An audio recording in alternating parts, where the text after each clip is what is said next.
কাল থেকে আমি মাথা টাকলা করে ন্যাড়া হয়ে টাক মাথায় রাস্তায় রাস্তায় ঘুরে বেড়াবো। প্রতিশ্রুতি আছিল যদি ব্রাজিল জিতে, হলুদ বাহিনীতে মাথা কামাবো। ফুটবল বিশ্বকাপ মানেই সমর্থকদের আবেগ, উন্মাদনা আর নানা ব্যতিক্রমী কাণ্ড। সেই উন্মাদনারই এক ভিন্ন উদাহরণ সৃষ্টি করেছেন জামালপুরের বকশীগঞ্জ উপজেলার এক আর্জেন্টিনা সমর্থক। সামাজিক যোগাযোগ মাধ্যমে দেয়া চ্যালেঞ্জ রক্ষা করতে ব্রাজিলের জয়ের পর মাথা ন্যাড়া করেছেন ফয়সাল আহমেদ জুম্মান।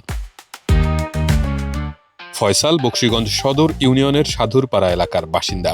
দীর্ঘদিন ধরেই তিনি আর্জেন্টিনা দলের একনিষ্ঠ সমর্থক হিসেবে পরিচিত।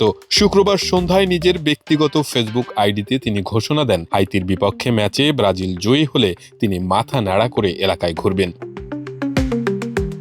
শনিবার সকালে অনুষ্ঠিত ম্যাচে হাইতিকে ৩-০ গোলে হারায় ব্রাজিল। ম্যাচ শেষে সামাজিক যোগাযোগ মাধ্যমে দেওয়া প্রতিশ্রুতি অনুযায়ী তিনি তার মাথা ন্যাড়া করেন।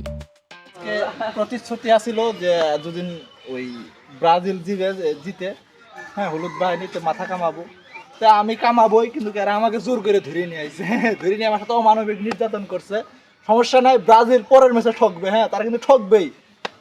আপনি কি ইচ্ছাকৃতভাবে ধরা দিয়েছেন নাকি আপনাকে আমার জোর করে নিয়ে আইছে? জোর করে নিয়ে আসা হয়েছে?